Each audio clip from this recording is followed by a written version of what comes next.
بسم اللہ الرحمن الرحیم۔ شروع اللہ کے نام سے جو بڑا مہربان نہایت رحم والا ہے۔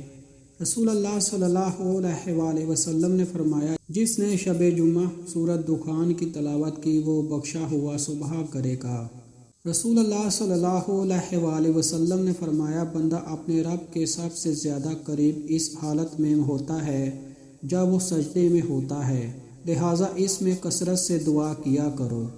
رسول اللہ صلی اللہ علیہ وآلہ وسلم نے فرمایا، جب انسان کبیرہ گناہوں سے اجتناب کر رہا ہو تو 5 نمازیں، ایک جمعہ دوسرے جمعے تک اور ایک رمضان دوسرے رمضان تک درمیان کے عرصے میں ہونے والے گناہوں کو مٹانے کا سبب ہے۔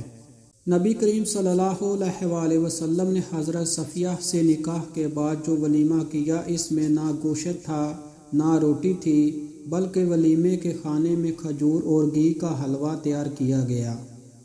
حضور صلی اللہ علیہ وآلہ وسلم نے فرمایا، اللہ نے بلا وجہ شرعی شادی نہ کرنے والے ان مردوں پر لعنت فرمائی جو یہ کہتے ہیں ہم شادی نہیں کریں گے، اور ان عورتوں پر بھی لعنت فرمائی جو یہ ایسا کہتی ہیں۔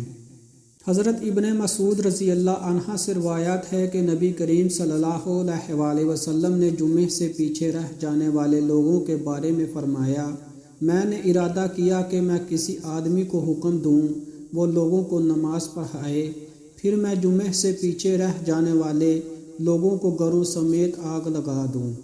رسول اللہ صلی اللہ علیہ وآلہ وسلم نے فرمایا، جب تم کوئی چیز مانگو تو صرف اللہ سے مانگو، جب تم مدد چاہو تو صرف اللہ سے مدد طلب کرو۔ رسول اللہ صلی اللہ علیہ وآلہ وسلم نے فرمایا، لوگو اللہ کی طرف توبہ کیا کرو، کیونکہ میں اللہ سے ایک دن میں 100 بار توبہ کرتا ہوں۔